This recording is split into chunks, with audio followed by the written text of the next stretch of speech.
Hey everyone, welcome to Real or Fake Tech. We test real versus fake tech and reveal the truth behind gadgets. This phone right here is illegal to own in an entire country. This one has been physically banned from classrooms, prisons, and military bases on 3 different continents. And this one was designed specifically so governments couldn't track it, which is exactly why several governments have tried to ban it outright. Today, I've tracked down 7 of the most banned, restricted, and outright illegal smartphones on the planet. And I'm going to actually use every single one of them to find out. Are they banned because they're dangerous, or are they banned because they're just really good? Ruse. So here's the mission. I've spent the last few weeks sourcing 7 phones from around the world that are either fully illegal to import, banned in specific countries, restricted from certain locations, or discontinued specifically because a government forced it to happen. Some of these arrived through some genuinely questionable shipping routes. One of them, I'm not gonna lie, made customs very suspicious of me. For each one, I'm going to explain exactly why it's banned, actually turn it on and use it, and then decide, is this ban justified, or is this just fear of competition dressed up as a safety concern? Let's start with the most infamous one of all, the North Korean smartphone. Okay, first up. And there was genuinely no easy way to get this. This is a smartphone made and sold inside North Korea, a country where the vast majority of citizens aren't even allowed internet access at all. This isn't banned from North Korea. It's banned everywhere else, because bringing one of these out of the country, or even photographing one without permission, can get you in serious trouble. Just holding this thing feels strange. The build quality is actually, and I want to be fair here, better than I expected. It's not some flimsy knockoff, it's a real, functioning Android-based device. But the second I turn it on, you start to see exactly why this thing is so tightly controlled. There's no real app store. What you get instead is a small, curated list of government-approved applications, a calculator, a very basic messaging app, a few state media apps, and that's more or less it. I try opening the browser, and it doesn't connect to the actual internet. It connects to a closed internal network. Basically, a version of the internet that only contains what the government wants people to see. Here's the part that genuinely gets me, though. This device has software that silently screenshots what you're doing on the phone at random intervals, and those screenshots can be reviewed later by authorities. I test this myself, using a translated menu, and sure enough, buried in a systems folder, there's a growing folder of screenshots I never took intentionally. That's not a bug. That's the entire point of the device. My verdict.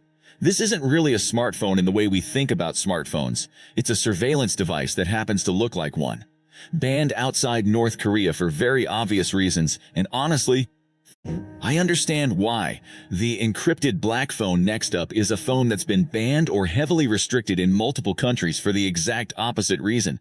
This one is built specifically to be untraceable. This is what's often called a black phone, or an encrypted device, stripped-down hardware, no camera, no GPS, no microphone in some versions, and an operating system built entirely around encrypted messaging that supposedly can't be intercepted, not even by the company that made it. Now, these devices became so associated with criminal networks, cartels, organized crime groups literally used entire fleets of these to coordinate operations that several governments straight up seized company servers, and in some cases made owning or distributing the devices itself a criminal offense. Turning this thing on is a genuinely different experience from any phone I've used. There's no app store, no social media, nothing. Just a stripped-back messaging interface. I send a test message to a colleague, and the interface shows a small padlock icon confirming end-to-end encryption. With a message auto-deletion timer, I can set down to a few seconds. Here's the thing that's uncomfortable to admit. From a pure privacy standpoint, this is genuinely one of the most secure pieces of consumer technology I have ever held. There's no ad tracking, no location logging, nothing being sold to a third party. But that same feature set is exactly why law enforcement agencies around the world consider it a direct enabler of criminal activity, because the same privacy protecting a journalist is protecting a trafficker. Mini verdict. Technically brilliant, ethically complicated. Banned not because the tech is bad, but because the tech is too good at doing exactly what it promises. The Chinese surveillance-linked flagship third phone, and this one's actually a mainstream, genuinely popular flagship in its home market, except it's been formally banned from government devices, military bases, and in some cases entire countries, over concerns that data collected by the phone could be accessed by a foreign government. I want to be clear about something before I go further. This phone, on paper, is genuinely impressive. Beautiful display, fast chip camera system that competes with anything from the big Western brands. Unboxing it, there's nothing that visually screams banned device. It looks like any other premium Android phone you'd pick up in a store. But once I actually start setting it up, I notice how much data it wants access to immediately. Location, contact, and a background analytics service that, according to independent security researchers, continues sending data back to servers even when you've told it not to. I run a basic network traffic monitor on my test network while using the phone normally, just browsing and texting, and within 10 minutes, I can already see dozens of background connections to servers I never explicitly approved. Now, is that unique to this phone? Genuinely, no. A lot of major phone brands do some amount of background data collection. But the difference here is where that data is legally required to go and who can be compelled to hand it over, which is the actual root of why entire governments have banned it from official use. Mini verdict. A genuinely excellent phone, banned less because of what it does and more because of who could theoretically ask for the data it collects. That distinction matters a lot more than people think. The radiation-recalled flagship. Okay, phone number 4. And this one's a bit different. This isn't a privacy ban. This is a straight-up safety recall that turned into an effective worldwide ban after a batch of these units started overheating, and in a small number of documented cases actually catching fire, including incidents on commercial flights that got the model banned from being brought onto planes entirely, in any condition, powered, on or off. I managed to track down one of these. Unused, never charged, sitting in original packaging for years, from someone who'd kept it purely as a collector's item. I am, for very obvious reasons, testing this one outside on a concrete surface with a fire extinguisher within arm's reach the entire time. My producer was not thrilled about this segment, powering it on for the first time in years, and nothing dramatic happens, which honestly is a little anticlimactic given the buildup. It boots normally, the battery indicator shows a partial charge. I let it charge slowly, monitoring the temperature with a thermal camera the entire time, and it stays within completely normal ranges the whole way through. Now, that's not me saying the original recall was overblown. It very much wasn't, and the company lost billions pulling every single unit off shelves worldwide. But what it does show is how fragile the margin can be in battery engineering.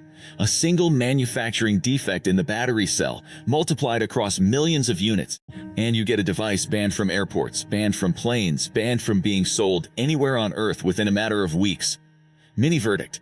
The fastest ban to recall timeline of any phone in history, and a genuinely useful reminder that banned doesn't always mean sinister. Sometimes it just means supply chain went catastrophically wrong. The prison and school banned microphone 5th phone, and this one's tiny, genuinely smaller than a credit card, thinner than most phone cases. This is the kind of device that's been physically banned from prisons, schools, and exam halls across multiple countries, not because of software or data concerns, but purely because of how easy it is to smuggle and conceal. Holding this thing, it barely feels like a real phone. It's got a small screen, a basic keypad, and this is the part that makes it genuinely notorious. It's designed to be undetectable by standard metal detector wands used in prisons because the components are deliberately minimized and shielded. I actually test the call and text functionality, and it works completely fine as a bare-bones communication device. Calls connect clearly. Text send instantly. There's no internet, no camera, no smart features whatsoever. It's a phone stripped down to its absolute core function. The reason it's specifically banned rather than just discouraged comes down to documented cases of these being smuggled into prisons hidden inside body cavities, food deliveries, even inside modified books, and used to coordinate everything from ordinary contact with family to, in more serious documented cases, coordinating criminal activity from inside a facility that's supposed to be completely isolated from the outside world. Mini verdict. The least technologically impressive phone on this list by far, and also, honestly, the most effective at doing exactly the one thing it's designed to do, which is precisely the problem. The modified gray market import 6th phone. And this one's interesting because it's not banned for anything the manufacturer intended. This is an officially released, completely legal flagship phone from a major brand, except this specific unit has been illegally modified by a gray market vendor to unlock region-locked features and bypass import taxes, which makes owning an unregistered one of these illegal in the specific country I'm testing it in.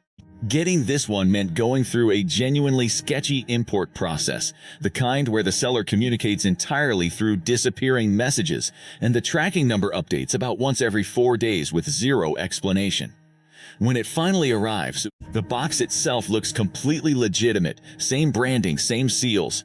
But opening it up, you can immediately tell something's different because there's an extra circuit board taped inside the back panel that absolutely should not be there. Turning it on, the software runs an unofficial firmware that unlocks region features, certain camera modes, certain network bands that were deliberately disabled on the officially imported version of this same phone sold in this market.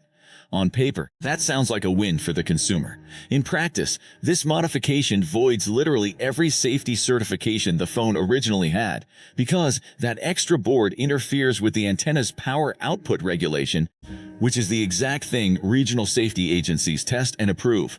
I run a quick radiation output test using a handheld RF meter.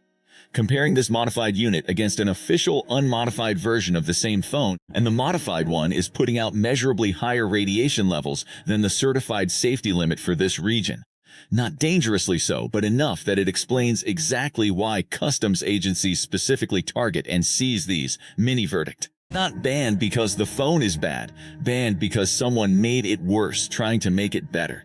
And that's a distinction that gets lost in every gray market forum praising these mods. The military-grade self-wipe phone, final phone, and I saved this one for last because it's genuinely the strangest device on this entire list.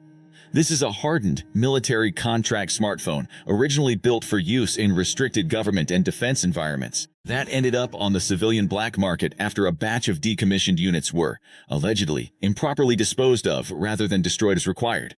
It's genuinely built like a small brick. Reinforced casing, a screen rated for extreme drops, and buttons that feel like they were designed for someone wearing thick gloves. The reason this specific device is banned for civilian ownership in several countries isn't really about the hardware. It's about a built-in tamper detection system that, if triggered, silently wipes the entire device and, in the version I'm holding, apparently transmits a location ping before doing so. I am, understandably, very careful with this one. I don't attempt to open the casing. I don't try force restarting it in unusual ways, because from what I've read, this specific model has a genuinely unpredictable trigger threshold for that wipe function, and once it happens, there is no recovering the device or the data on it. Just using it normally, it behaves like an extremely simplified, ruggedized phone, calls, messages, a very locked-down settings menu I can't get into no matter what I try. There's an entire section of the software that's completely inaccessible, without credentials that, obviously, I don't have and never will. Mimey verdict. The most mysterious device I've ever held, banned less because of what it can do in my hands right now, and more because of what it was built to do in someone else's. Okay, let's actually go back through all 7 of these, because I think the reasons behind these bans fall into some really distinct categories. And that distinction matters a lot more than the headline banned phone makes it sound. The North Korean device and the encrypted black phone are both banned for information control. One restricts what citizens can see, the other restricts what governments can see, and it's genuinely fascinating that those two opposite goals both end up with the same result. A banned phone. The Chinese flagship is banned over who might get access to data, not what the phone actually does on the surface. The radiation-recalled flagship is banned purely over a manufacturing failure. Nothing sinister, just genuinely dangerous engineering. The microphone is banned over pure physical smuggling risk. The modified gray market phone is banned because of what someone else did to it after it left the factory. And the military phone is banned because civilians were never supposed to have it in the first place. So if you're asking me, out of all 7, which ban do I actually agree with the most? Easily the radiation-recalled phone, that's a straightforward safety issue, no ambiguity at all. And which one do I think is the most overblown? Probably the Chinese flagship. Only because nearly every major phone brand collects comparable amounts of data. The difference is entirely about jurisdiction, not actual behavior. But if you're asking me which one genuinely unsettled me the most to hold, no contest, the North Korean phone, hands down, because every other device on this list was banned for what it could do. That one is banned for what it's already doing, to real people right now, while I'm sitting here talking about it like a piece of tech trivia. So that's 7 of the most banned smartphones on Earth. Some banned for genuinely good reasons. Some banned because a government didn't want the competition, and at least one banned because physics simply won that round. Which one did you find the most surprising?